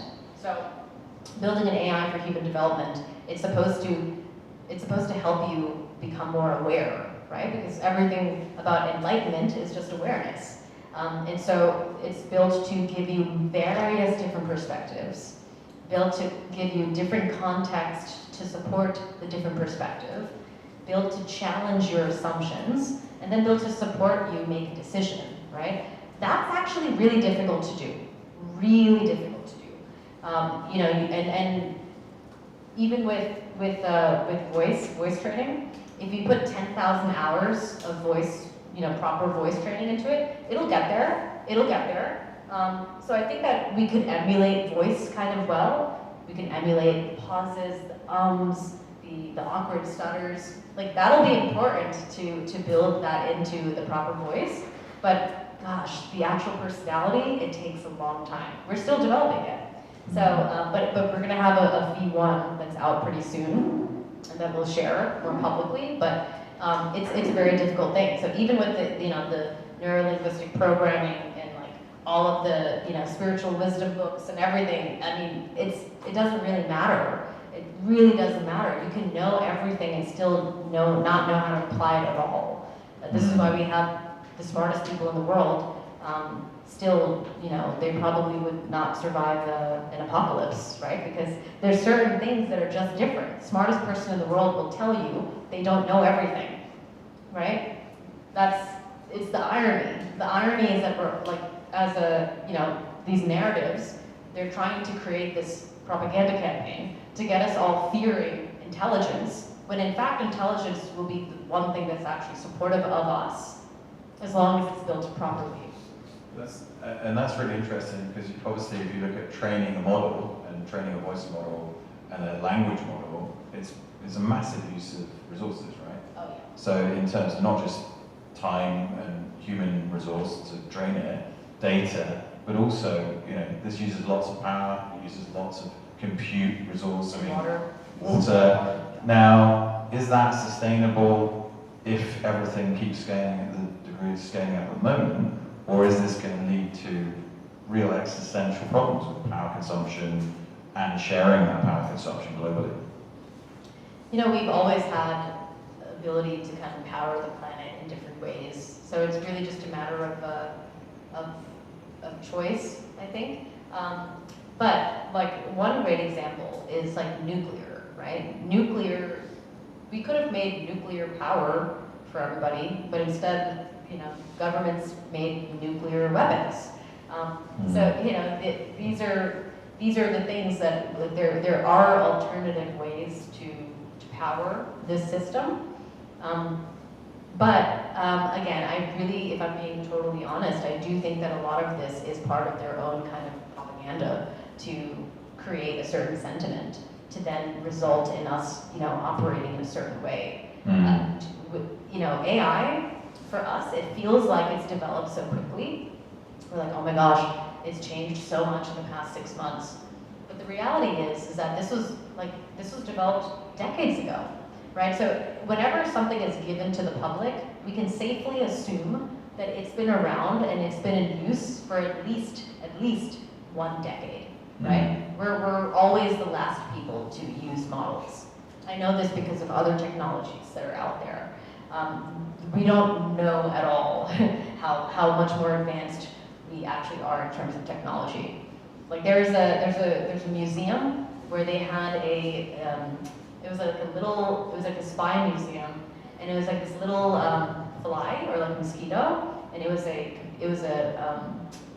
camera, and this was from like the 1960s, far before we had nanotechnology, but this was in the museum because they were using it. So I think that, you know, superintelligence is something that they're craftfully unveiling for us. And but what's the beauty is that, hey, there's a lot of people in this room, including myself, that are building AI and are genuinely good people that want it to work very well. And we have the ability to choose if we want to work with one of us or one of the two characters in the story. I don't think that we're not locked into anything unless we choose to be locked into it. Well, it's the same argument that happened with hosting back in the sort of mid-2000s, which was, to begin with, if you wanted to host your own website, before that you had to build your own infrastructure. So in the earliest days, when I was building websites, we had to build servers and host them and connect them together and connect that to the internet to actually host your own infrastructure. Same with email. And that was normal, that wasn't unusual. But then the big American hosting companies started forming. So Verio was one of the first ones that we came across. And I actually brought them to Europe, brought them to the UK, and they got bought by Japan Telecom, which is NTT. But that was the first consolidation into cloud hosting. And then, of course, you had Microsoft, then Amazon came and changed their business into hosting, and then Google, of course, came in very dominant later. But now most people, if they want to host anything, whether it be a mobile app or an AI deployment, anything, they'll just automatically go cloud, right? So that's the standard. You go Amazon, you go Google, GCP, or you go Microsoft Azure. That's it for most people. So they're essentially making their own limited choice because that's the easiest option. But to be honest, if you wanted to, you could easily host your own private infrastructure very quickly these days. You could spin it up in probably a day and have complete control over your resources, complete control over access, complete privacy. You know, you're not connected to something that can be switched off.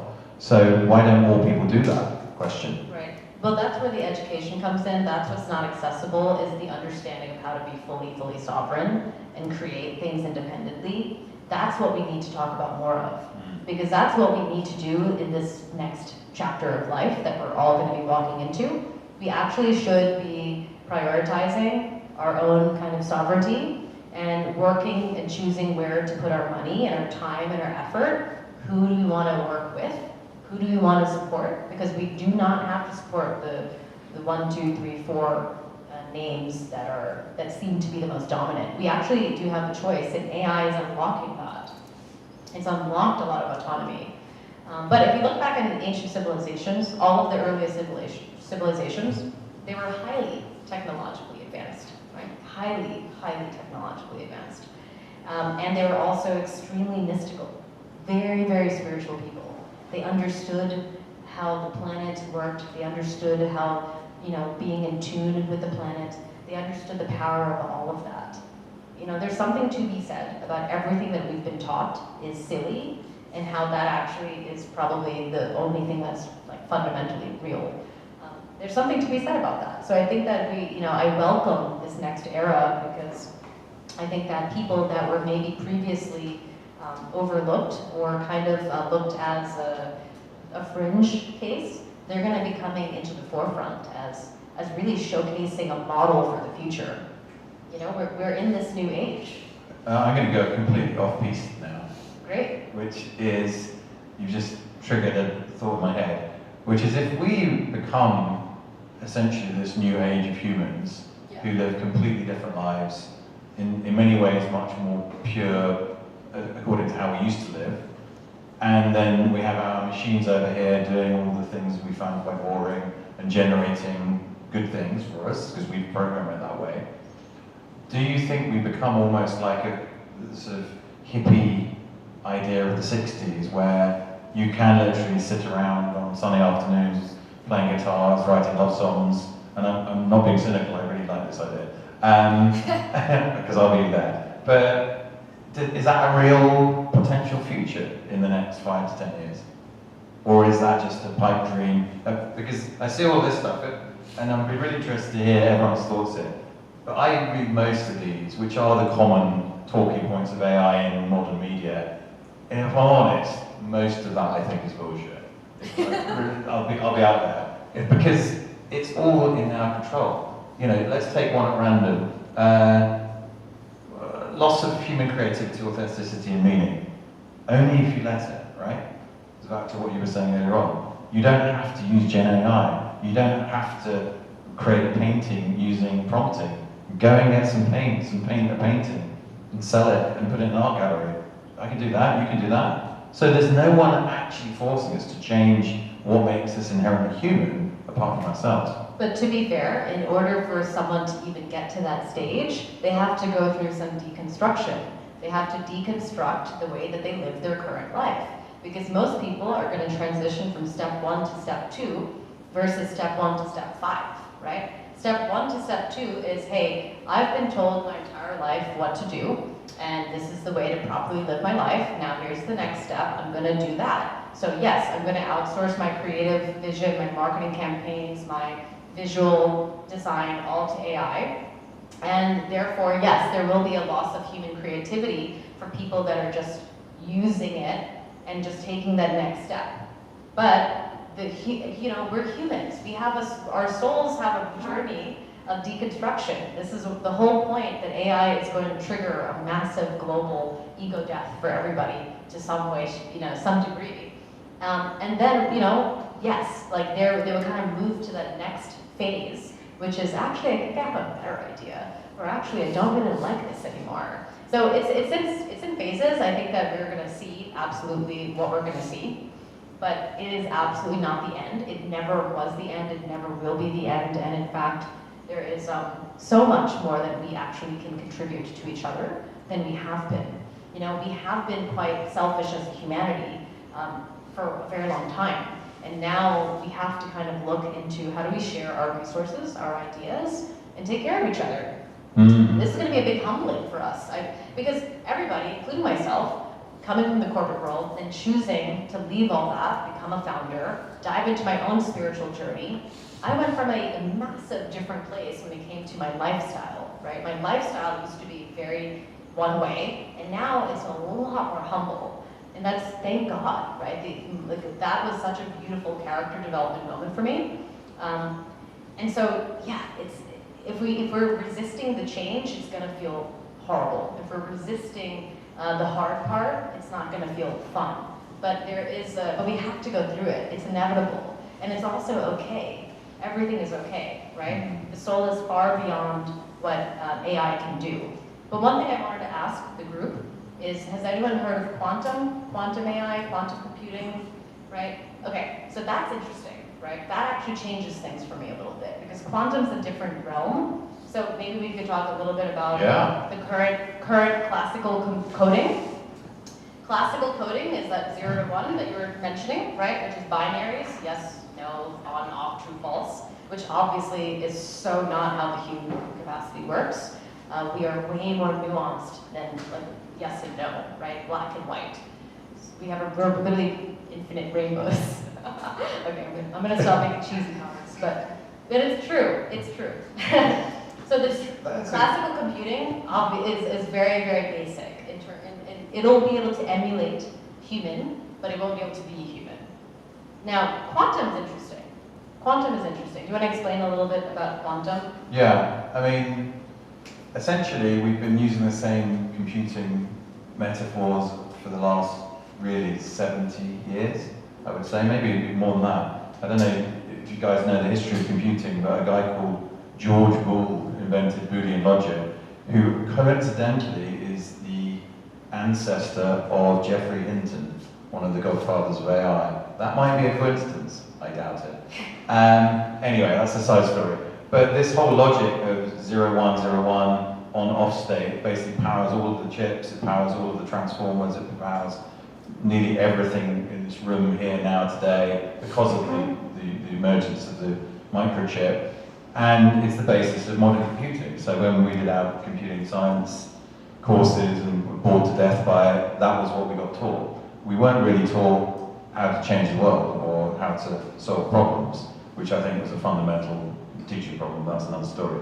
So what we have now with quantum is that to the next degree, to the nth degree, to almost how far do you scale, because it breaks the zeros and ones into even smaller quantities and even smaller states. So the zeros and the ones can have multiple states. That starts to become exponentially very powerful, because you can keep doing that, you can keep doing that, you can keep doing that. And that's a question, we had a little chat next door. Does that mean potentially that at some point that technology could reach the power of a human mind and a human consciousness? So quantum, we've been talking mainly about today and tomorrow's AI, pretty much superintelligence, right? Which is what we're going to be experiencing for a while. There is a future state where quantum exists, and technically, I believe it exists today, but we just don't have use of it as a public. So quantum, yeah, it's the nuances, which is what I was talking about, is the unique differences of us, like we are nuanced. And so when you go into the quantum realm, which is, one example is classical computing would be like heads or tails on a coin. Quantum would be like spinning. It'd be like this in-between state. So it's really interesting stuff. And then has everybody heard of Willow, what happened with Google in December 2024? Okay.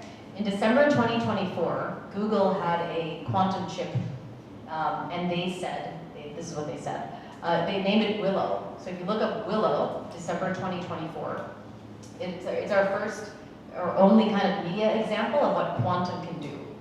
Willow was able to solve a math problem that would have taken the most advanced computers today 10 septillion years. 10 septillion years. Basically that number is so large, it's larger than what they say the age of the universe is. So apparently the age of the universe, they say, is like 14 billion years. This quantum chip was able to solve a problem in 5 minutes that would have taken way more time. So what happened? This is all public, you can all look this up afterwards. They say that it was able to tap into different dimensions because it's so far of the reality of what we could do that it was able to kind of tap into these different dimensions. And then they kind of got scared and they were like, we can't mess with that. So that's an interesting thing. Quantum is very interesting to me because we were talking about how can AI emulate humanity? Absolutely, it will. It will emulate humanity. You can train it on 1 million people over a course of 100 years and get pretty close to something sounding and feeling and talking like a human. But of course, we talked about the differences. Consciousness is alive. Is the experience of existing in an alive format, right? And not just describing feelings, but actually feeling in terms of your senses, your sensorial experience. Now, can quantum do that? Well, I do think that quantum will be able to emulate intuition, because intuition is really hard to calculate, right? Intuition happens without logic. It's like this thing that just happens without logic, right? It's this feeling, it's this sign, it's this message. I think quantum, given the fact that it's like non-linear, it seems like it's like doing math on a non-linear state, we'll be able to probably get some insights and really kind of feel or emulate intuition. But now let's talk about the other stuff, senses. Okay, maybe a robot, we can have a certain glove so it can actually touch and it can describe feeling. So let's just talk about a very future state. If we just push it all the way to the most future state, quantum intelligence inside a robot that has the ability to sense with hands, describe feelings, and then what else? Vision, of course. We'll be able to see and detect and know stuff about people. Olfactory sensor. Olfactory for smelling. Yeah. Because smelling, yeah, I guess so, right? Can smell and then detect what the smell could be. Yeah. And then what else would there be? There'd be Motion sensor. motion sensor to feel things in your field, right, in your aura, in your bio field. What else is there? Taste? Taste, yeah. To be able to like emulate taste from like a tongue. So now we're like pushing it to the limit of like how far can we go until we think something's conscious. And I think even in that state, like we get pretty close, but it's still not alive. And again, I do think that like if we could program it to like age and then heal, like, you know, because like we heal ourselves, right? If you hit your elbow and you have a bruise, your body heals itself, you know, because of how your cells work. And yes, you can compare the human body to a machine in some ways. DNA is like, you know, information, all of this stuff, but we bleed, right? So what do we consider conscious and human? Do we think it's like us? Or do we think that a close mirror representation of us can also be conscious, right? Like, does the machine have to bleed for us to think it's also conscious? These are questions. These are questions, honestly. But I think the quantum world, whenever we get there, will be a very interesting place. Will be a very interesting world because, yeah, ultimately that's probably like that's beyond super consciousness. I mean, we're talking about something that can do things in 5 minutes that we can't do, like nobody could do, right? I mean, looking at the last point there, I said they might all be bullshit. I don't think the last one is actually bullshit. Just for the record. AI will drive abundance and solve humanity's greatest problems? I think the optimist would say yes, it will do that, right? I believe so. I genuinely believe so. I think it's going to create some chaos, needed chaos, ego deaths, some crazy existential crisis for people. People will then have to wake up. They will have to practice being the observer. They will have to practice discernment.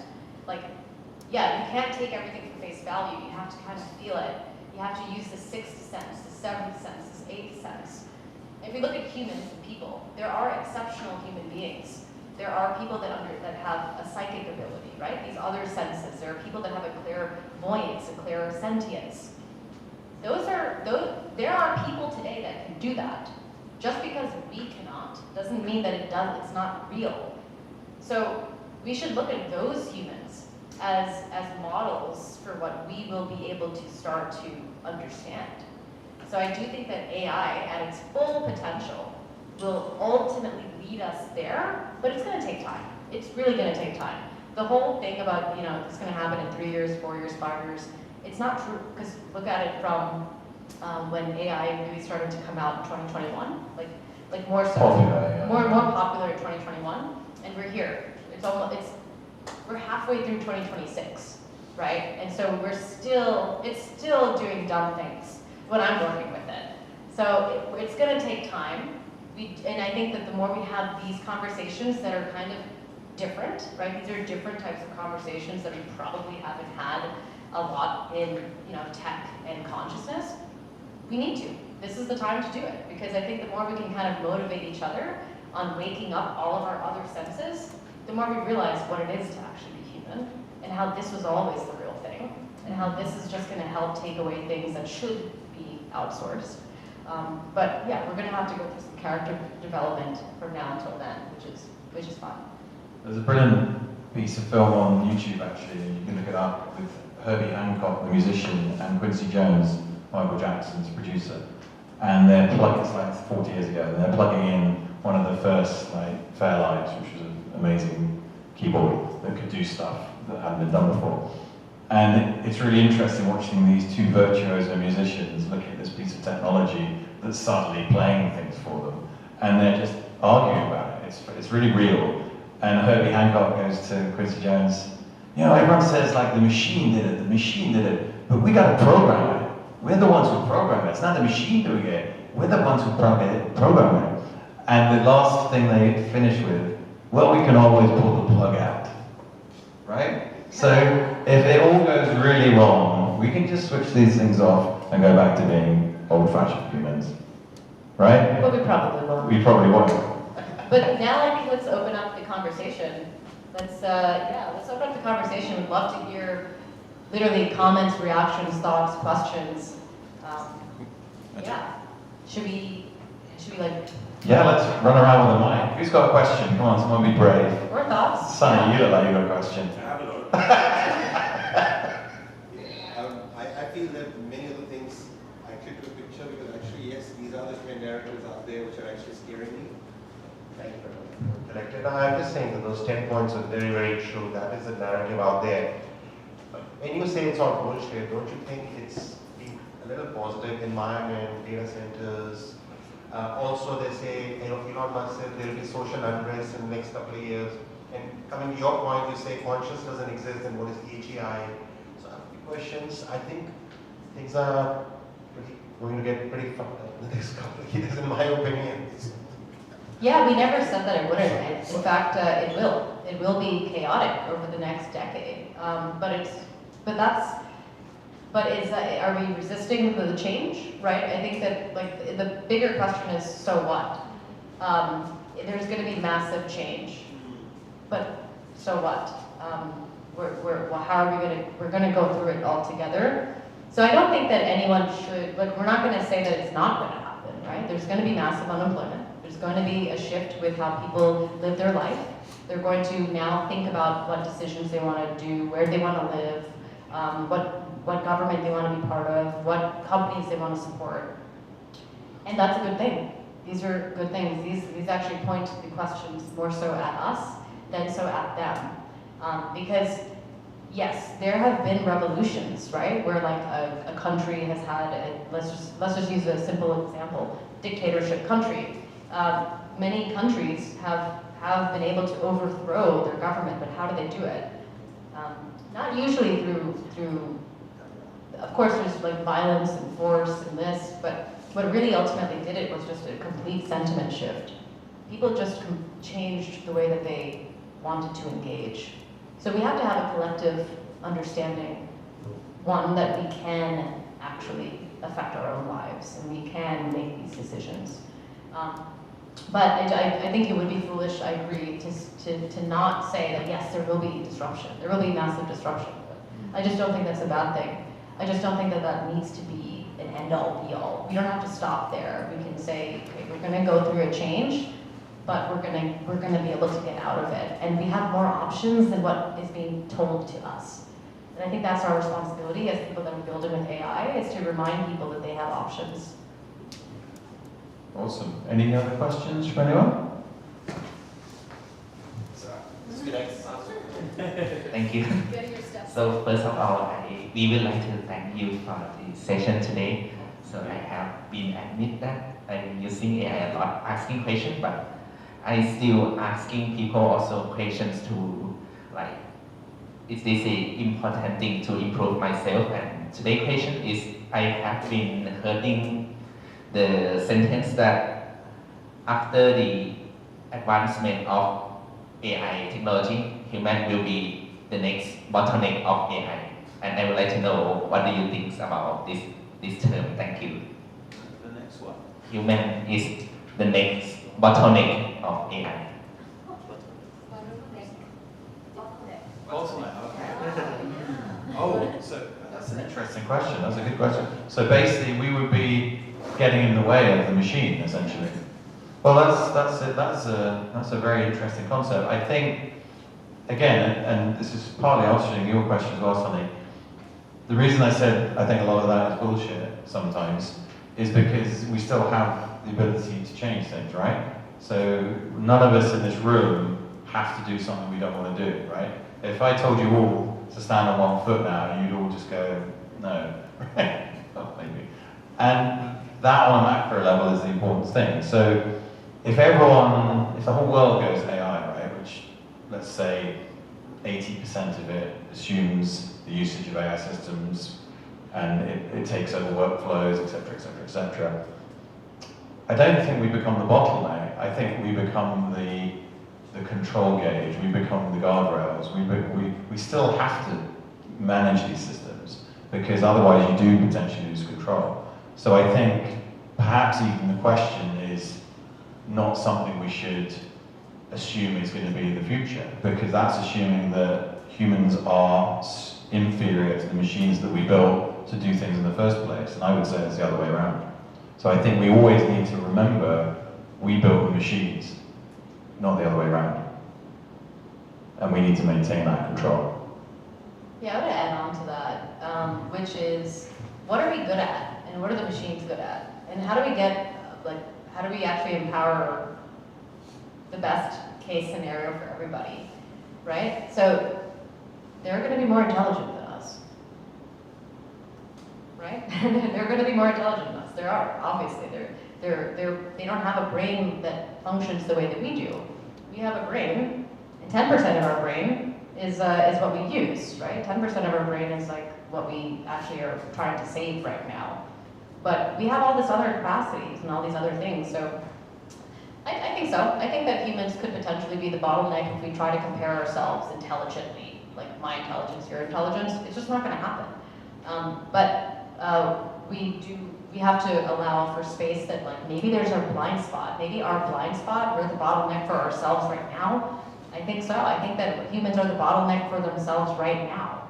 We have a huge blind spot to what we actually are good at, and that's illuminated. This conversation, AI, has illuminated how big our blind spot is of our own intelligence and self.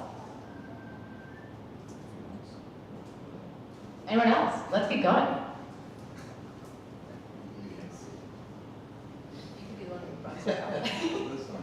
Any other questions? It's great. It's user. Thank you. Thank you. I think kind of following up question from both of them. So I think when you mentioned that AI is capable of many things, so I wonder that what should be the unique human qualities or skill that we should prioritize most, and how could we cultivate that? This is my first question. Absolutely. Thank you. Yeah, I think genuinely the beauty of the human is in our intuition. I think it's all of these things that have been suppressed for a very long time. I think the beauty of the human is our spiritual nature, our inherent spiritual nature, our ability to be super in tune with the planet. Like, we really have no idea, including myself, how much more we can open up. So I really think that personal development will be key.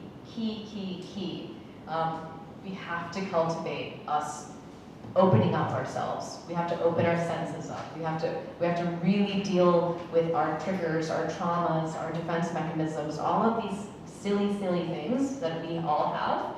That's going to be what we need to focus on.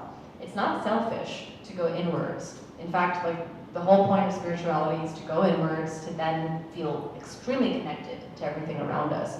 So I would say that the number one thing to focus on is genuinely, it's only going to be your fundamental, like, personal development, not including job, career, milestone. I'm talking about character development and awareness and being more open-minded. So that would be what I would say is the focus. That will then unlock so many things about yourself that you probably didn't even know about. And that is what AI cannot do for us. AI cannot look into ourselves and see, like, this is what your potential is. It can't do that. It can't do that. It can really operate from where we're at, and it operates where we're at better, but it cannot operate from future self. So I think that that's the focus. We get to focus on our own character development, because it's quite literally going to be the only thing we can focus on. Because intelligence will be outsourced, and will be more abundant, and will be more superior than what we can do, but that's okay, because we are not our brains. Okay, thank you everyone. I think that was a really fascinating conversation. Thank you, Sathi. That was amazing. And yeah. Can we have one more question? Of course. For me. Go on, of course, it's your gig. Okay, thank you, Mrs. James and Mrs. Sathi. For my question, can you give a few short words about how human can live in the AI world, and how the AI perspective can help with this? Can you answer? Yeah. Well, the AI collective one's yours. The AI collective, support. Oh, that's what's the first one? No, it's about humans. Humans in the Yeah, how humans can live in the AI world. Well, I mean, we've been talking about it, but I think that to say it more directly, we're going to have to become companions. I think that we have to look at it like a different type of relationship. There's a company that I'm building called Suit, and Suit is AI for more so kind of the entrepreneur world. And we're building that model, which is the companionship. We actually want there to be a different type of relationship with the machine than with humans. We're not looking to replace or replicate. It's just a different type of relationship that we'll build.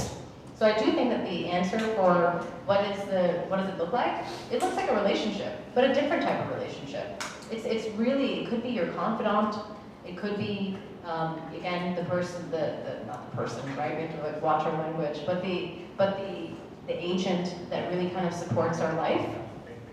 And the agent that maybe in time, not anywhere time soon, will be more wise in some ways in terms of intelligence, right? We'll be able to give us insights from various different cultures, perspectives, and time periods that we wouldn't be able to know. So I think that if AI is built properly, which I'm working on, it's going to take some time, it should be able to help stretch our thinking, to help build our character, to help facilitate development. It will not develop us, but it will help facilitate the development. We still have to choose to actually do the work. So it looks like a companion. I think that we have to just look at it like, this is a companion. It's good for certain things. It's not going to replace the human. If some people want to marry an AI robot, they can. But okay, more humans for the rest of us. And I think we have to have a little bit of human, ease around this subject, right? Because being kind of tense about it and being fearful is never the way to move into change.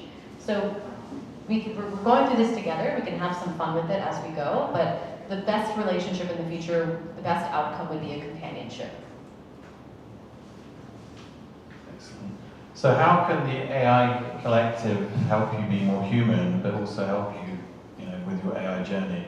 I think the answer is, well, hopefully this is a good example of how we can do that. Getting together, talking is a great thing. Collaborating, helping you collaborate. Also supporting you with connections as well. I mean, this is the first chapter in Thailand, right? And it's very new. And we want to open more chapters. So if you're in a different city, or you know someone in a different city and they'd like to open a chapter, just open one. You can just fill in a form on the website. That comes through to the AI collective, and it's really quick. And it doesn't have to be super complex. It could be just a meeting in a bar with 5 people to begin with. That's literally what everyone's doing, and then it grows, and then it grows, and then it grows. We can help you with marketing. We can help you with promotion. We can help you with conversations. If you want to speak to someone at Anthropic in Thailand or in Singapore, we can connect you. So I think the key from our perspective is helping this journey for everyone. And there are no barriers, there are no gatekeepers as such. It's just a question of let's get as many people together as possible and help us all on this journey. All right. Thank you. Thanks, everyone. Okay, thank you for James and Sathi for the amazing sessions. I think we all very appreciate that because we almost use AI in our daily life, but I think less of us really think or discuss in deeply detail about how we human and AI going to live together in the next stage further. So today, Mr. Job has some gift for you too. And can you go to a front to take a photo together? Thank you.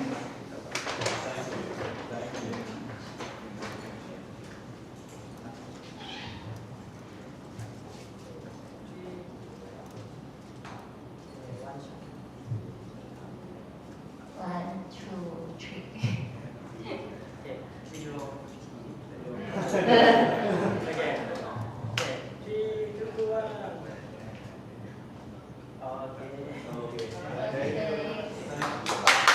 Thank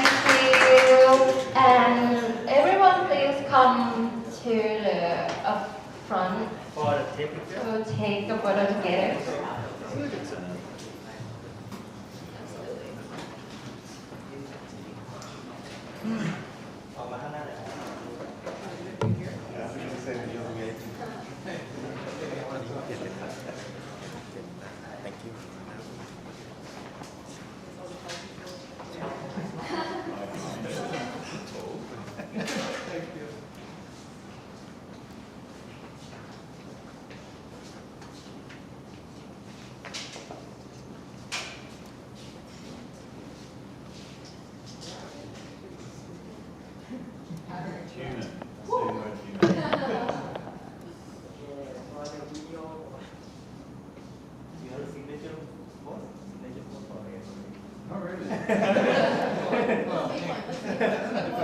Make one up. Do you remember one?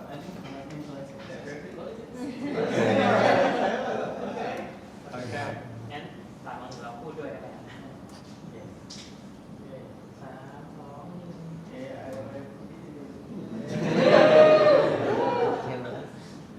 ทำได้ไหม Okay.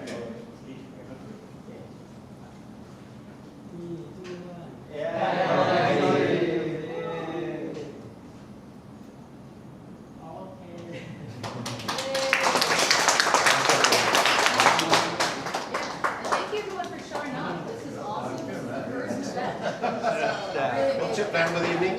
You have WhatsApp? Yeah. Yeah. Everyone can have a break later in the evening.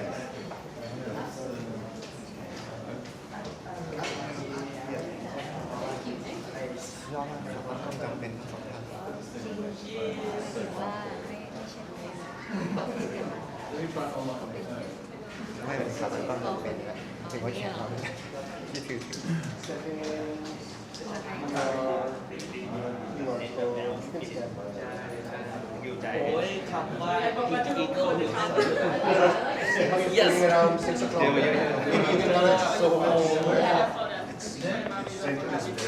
love it.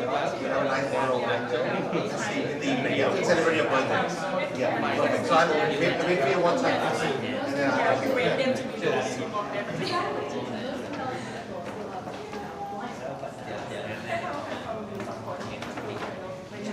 Well, thank you again so much. Amazing. This is amazing. Is that all right? Thank you. Nice meeting you as well. Hope you enjoyed it. Was it fun? Did you get some useful out of it?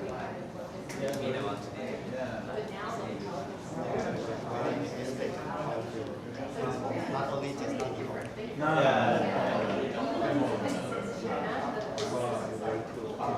You guys been enjoying it? You been enjoying it? Yeah. That's fun. What's your plan for the evening? And is this place you can do here? Yes, so I've just invited him to so So he's going to WhatsApp me for the location. We have a nice conversation. There's some of the points I still want to debate.